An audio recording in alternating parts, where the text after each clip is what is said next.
Angasinye isabatha namhlanje salenzelwa umenzi wethu Shembe Ncwele. Ngibonga ukuthi ngifike okwesibili kuleli thempeli. Ngize ehlotsheni zami nami lapha eMountain. Sengithi ke ake ngene lapha eNkulisa. Ngikhulumile nobaba umfundisi wathi cha uyobona noma yiliphi ithempeli ozongena kulo. Kodwa ke uShembe uyazi yena uhambo lwami ukuthi uNkulunkulu ungibizele kuphi. Ngilapha ke endaweni yase Newcastle. Ngikhuluma ngoShembe owunyazi. Sonke sikholwa nguye esithemba kuye futhi. Le ndaba esilandelayo ixaka izazi. Kwakukhona enye insizwa esasikholwa kanye nayo ezweni laseGoli. Ngumfundisi lapha eGoli ethempelini laseMaqhaweni lapho engikhulela khona. Le nsizwa le yayisebenza la kwa TV ngezokuthiwa isiyadlula ke emhlabeni kwaku uMasakhane uSagisi. Ithi ngesikhathi mayifika la ibona inyanga yezulu isicela ke iBig House. Ithi inyanga yezulu ucela iBig House. Yabona ulimi lwesiXhosa luthi ukutshela. Uthi cha baba ngicela iBig House. Uthi baba iBig House uzoyenzana ubhaka izinkwa yini? Uthi cha baba ngifuna indlu enkulu wathi wo iBig House. Kwakusekhona ulimi ke oluthi iBig House. Uthi ke uzoyithola. Kodwa ngilanda into eyodwa eyayikhulunywa yilensizwa yabanqangatha ithi ngake ngacwaninga mina ekufundeni kwami ukuthi ayikho into elizulu. Amakholwa akhuluma ngokuthi kukhona izulu. La kukhona emkhathini imimoya. Ngokufunda kwami angazi wathi wayefundela isayensi. Angiliboni izulu ukuthi yini izulu. Uthi mangifika lapha sengiyitholile indlu. Lebe ngicela uShembe. Sengizwa kaManazaretha athi uShembe uNkulunkulu. Uthi ke manje ngifuna ukubona uNkulunkulu kulezi ifunde engiyifundele. Laba bantu bakhuluma lento engithi mina ayikho. Uthi yena ayikho into eyizulu kodwa laba engibaficayo manje bakhuluma ngokuthi uShembe uNkulunkulu wezinto zonke eziphilayo nezingaphili. Ithi ke le ndoda ngathi sengicwaninga nami ngilandela lapha esontweni kodwa ngingakholwa yini abayishoyo. Uthi wasefika uShembe ebusuku inyanga yezulu. Yathi uyangibona mina mfana ngingaphezu kwazo zonke lezi zinto ozicwaningayo. Uthi ngambona uShembe ephekwe imoya yonke le mina engiyifundele. Uthi ke wathi uyabona ke mina ukuthi ngikuphi ngingaphezu kwale mimoya wena othi alikho into elizulu. Angazi ukuthi sizosiphatha kanjani phambi kukaJehova owunyazi wezulu. Engathi singazama ukuhamba kahle. Kodwa uhamba kahle ukwenze njani? Ukugcina imiyalo yobuNazaretha. Noma wedwa lapho usithele khona kodwa uzazi ukuthi wena ungumNazaretha. Zazi liwuthunyazi kuJulayi abantu banikela ngoJesu Kristu. Uthi kodwa omunye ayemtshelile wathi wena uyokungiphika kathathu iqhude lingakakhali. Ababekhona kuJulayi bazwile kwabe ekhuluma kanjani. Amen. Uthi ke wamphika uJesu iqhude lingakakhali uPetro. Waqala wakhumbula maseqala iqhude. wasekhumbula amazwi uJesu awashilo. Manje ke ngoba wayesezama yena ukwenza ubutsotsi, abukho ubutsotsi ezulwini. Uyabona lapha esikhona sisenkingeni ewushembe.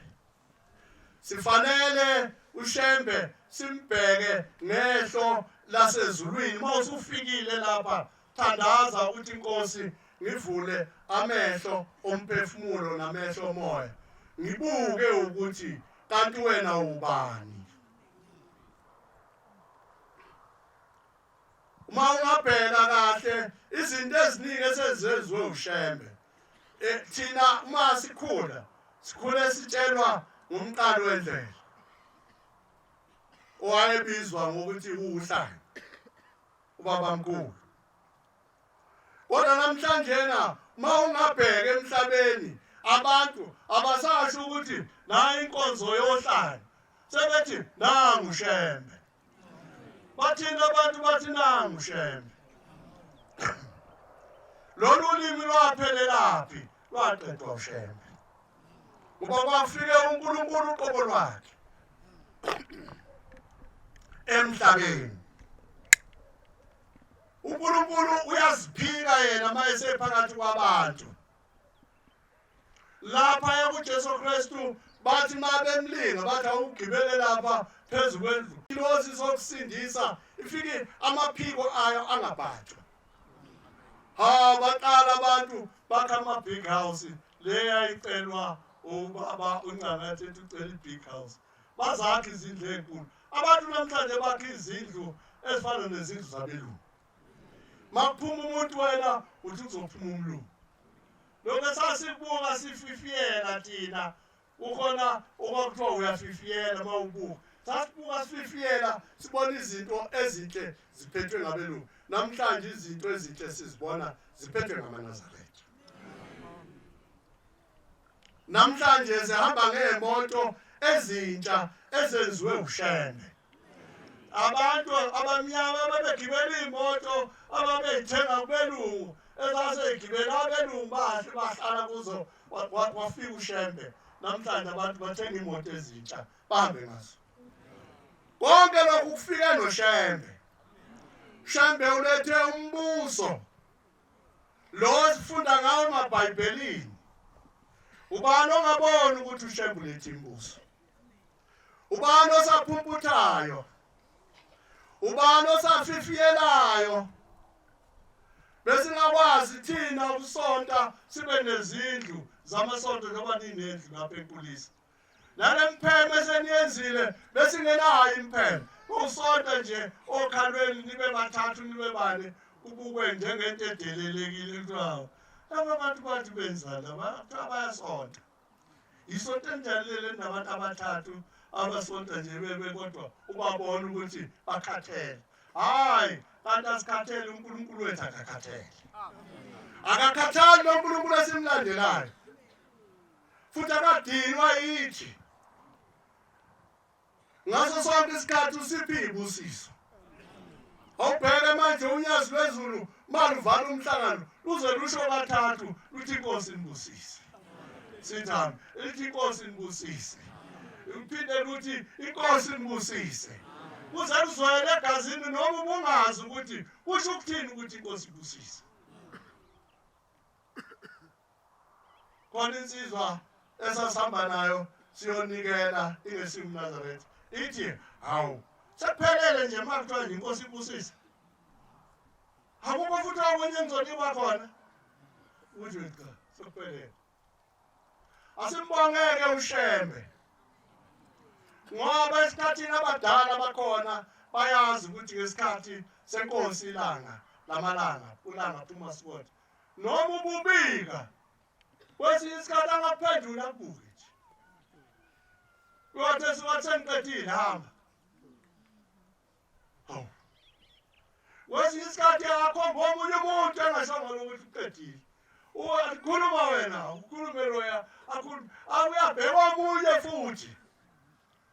Leli izwi lokuthi Inkosi ibusisa lalivela kancane lalifika kancane enkosini la. akuphendule ubaba ebese thula akhomba omunye umuntu ukhuluma wena busuhamba wena uthi kusho ukuthi lento engiyinikelele ayikho uyobona ngayo masiyenzeka ukuthi hawu lento lena engiyinikelele lapha kanti noma umuntu wasezulwini singazi ukuthi umuntu wasezulwini sasithi thina umuntu wasemhlabeni sike sathideka kakhulu abantu bethatha uShembe njengenyanga lezi ekhona emhlabeni kodwa mawuye enyangeni noma engakunika into zayo ngeke ithi inkosi inkuzisi thatha ijijela phansi thatha qosha hamba flatela hamba ubhekele ungambheki futhi mina umuntu ahambe esedidekile ukuthi kuthiwe ngambheki lo muntu awazi noma ngizolandela ukuhlupheka mawuthi ngambheki kodwa uShembe esimlandelayo uyizinto zonke eMnazaretha esizidingayo wena odingayo nangu uShembe uzokusuthisa wena olambile wena weswela ubaba weswela umama kodwa uShembe uzokutshela ukuthi wena uzalwa ubani baningi abantu abafika kuleli bandla bengazazi emakubo bengazi ukuthi ubaba wakhe ubani kodwa uShembe amveze kakhulu esikubonayo namhlanje inkinga yokuphelela uShembe ophelelisa abantu bengaphelele bese kugcina kuthiwe awuphelele ugcina usuphelele ubani ophelelisayo uShembe silandela uNyazi uma ubukhona kuJulayi uguga amehlo ezazi wenyuka uphume phakathi phansi uya phezulu uhamba nje esixukwini awulandeli umuntu uhamba esixukwini uyehla phezulu uya phansi uhamba esixukwini uyahamba emgidini uhamba esixukwini kodwa yithi iBhayibheli lesi sixuku esingaka sivelaphi na size noShembe azikho inkonzo enesixuku njengamaNazaretha sisibonile isixuku ehleni sambona uShembe oyingcwele sasibona isihlalo sasezulwini esivutha amalangabi nami ngiyumntwana wakwaNgema kuningi esengikubonile kwenziwa uShembe ngiyakholwa kakhulu iBhayibheli kodwa izinto eziningi engiyifunde eBhayibhelini ngizibona mina zenzeka lapha eNazarethini esasizizwa ngendaba kuthiwa zikhona eBhayibhelini ezinye zayikhulunywa oJohane wayesesiqingini sasePhathams uyafuna ukuthi kwakumuphi lo mhlaba omusha uthi ngawubona umhlaba omusha nezulu elisha kodwa inkonzo zonke ziyafuna leyo ndawo thina siyibona isebuhleni bamaNazaretha bantu basekulisa nenhlahla uNkulunkulu engathi anganenza ukuthi konke enifisayo ningaphumelela kukho ngoba nilinde izwi leSabatha njengoba sila sonke silinde umoya ingcwele obukade ulindele kusukela izolo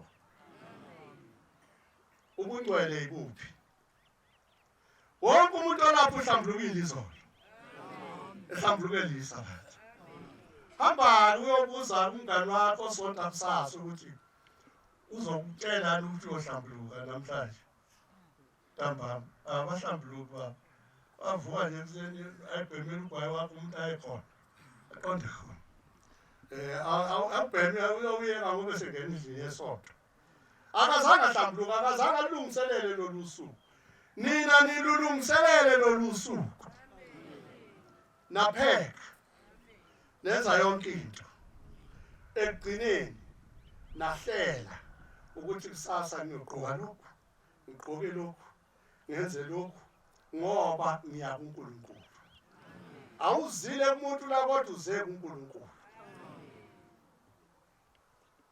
ngake ngathi ngihlangabeze uthi ezweni laseMampondweni kwathiwa ngihlangabeze uLesihlanu zokhuluma leyo ndaba nje kodwa manje ke mase ngifika lapha ya ngithi kumvangeli wayekhona ngaleso sikhathi awu baba umvangeli nivumeleni ukuthi baba hambe ngolesihlanu ngoba lesihlanu lufishane wathi hayi mfundisi ungabusakusola lokho uyekele kushembe base ngiyathula ke ngithema ngiya-ke esihlalweni ngiyofaka iminikelo yohambo lwami lwaseluthi ngolwempasazana hawu mfundisi ngathi baba uyalusola lolu suku engihamba ngalo ngithi baba kwasemakhosi ngibona ngoba lufisha wathi hayi lalela sengikhulumile noNkulunkulu ngizolwelula lube lude wathi uzobona wena ngithi ngilusole ngisuke eGoli ngalusola noma sengifikile ngalusola kumfundisi ukhanye wathi hayi ngathi hayi lolu suku engathi logqilaza abantu ukuthi nxa befika bapheke nini ba-ayine nini balungise bathi hayi hamba ubaba othi yalandwa namhlanje landi baba wena hlangabeze baba okay ngakwenza lokho angivamisile ukuphikisana nabantu abangenhla kwami tema ngifika lapha kuzwane ngakhuluma lolu limi wathi hayi ungasoli uyazi baba bona mangifika baba angingakakhulumi wathi hawu mfundisi wena lolu suku uyalusola ngithi baba ngavuma masini vuma ngathi baba wathi sengikhulumile uNkulunkulu uzolwelula uzolubona luzokweluleka lube lude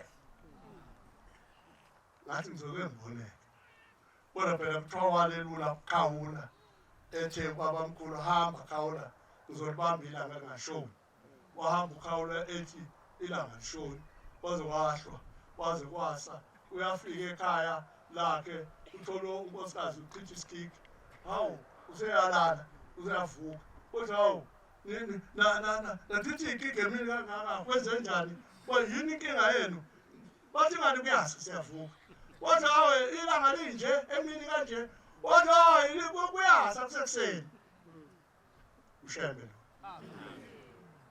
lo ngaba naleyo nduduzo kimi athi hayi asibukeke sasuke ekuseni ngolesihlanu emzini engangihlangabeze kuba sahamba saze sawufika eGoli ilanga alishoni semini abantu laba bahamba bapheka bakha amadokodo baqeda ba-ayina bayenza zonke izinto alishoni ilanga ungene sekhohliwe ungene ukuthi kwenzakalani wathi ntambama lashoni ilanga salala ekuseni mangiza la thola ucingo ubaba uthi uzophatha inkonzo mina hawu bese ngibona uNkulunkulu wangikhumbuza ushembe omuhle wasezulwini othi ngolwenkosazana ngase ngithi hawu baba ufuna ngikhulume ngalento osuyenzile ngayibona ngoba mina bengingabona ukuthi usuku uzolwenza lube lude kangaka usulwenzela abalude ubani ongamboni ushembe Nkosi busise ningizwile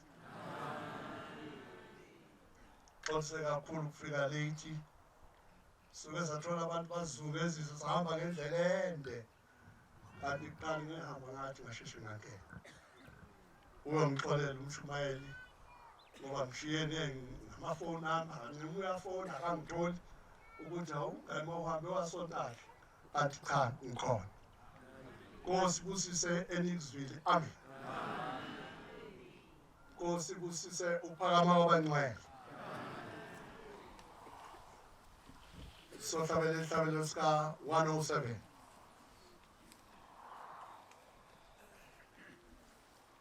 uhlaleleni usizani uhlaleleni usizani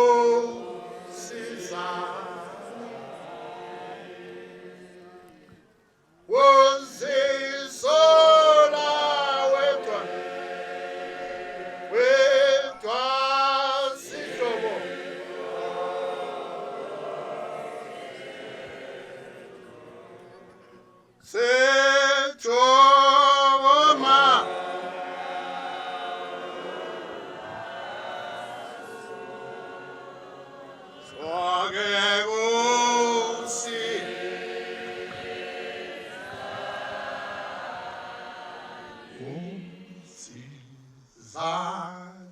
indlela ibushelelezi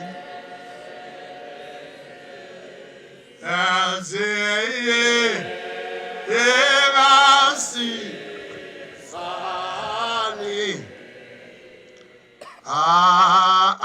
Aguye Lubuya Ayogo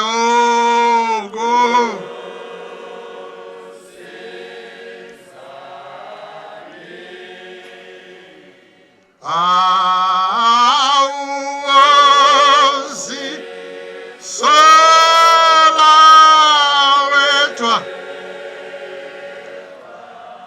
Wetwa Sihlobo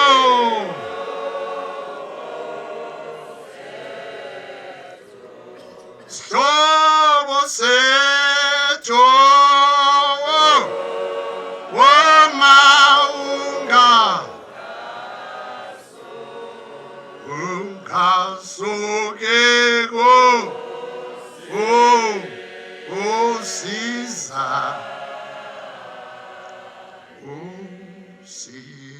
usizane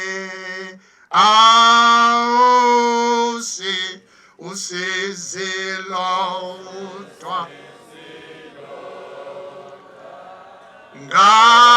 ngaleyo ndlela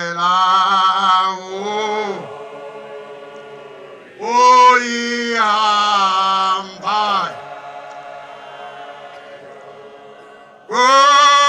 Nkosi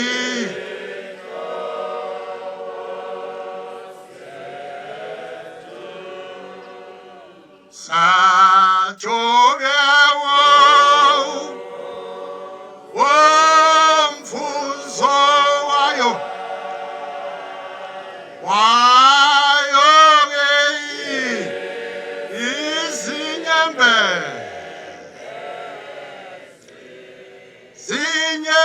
Zinyembezi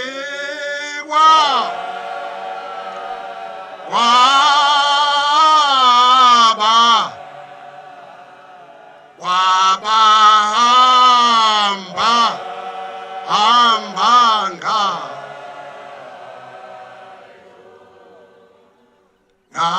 Nayuke abahambangayo Ayole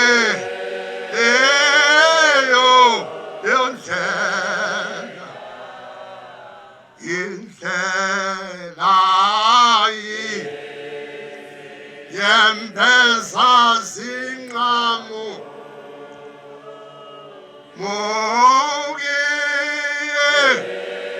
emehlweni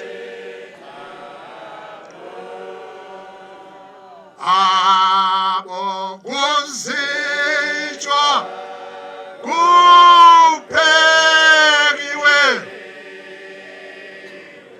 uphekiwe sihlobo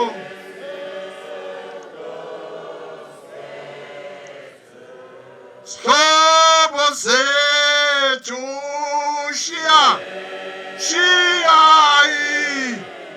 indlela kasi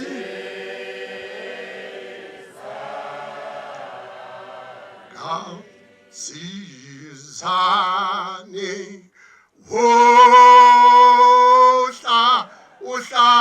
uhlaleleni Aneko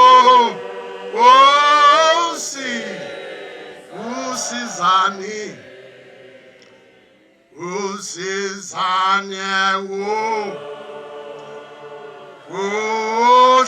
uhlalele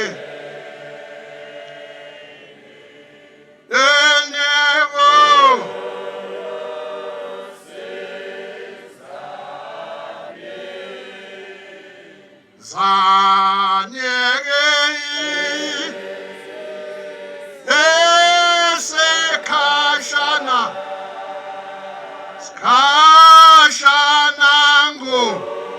umzuzwana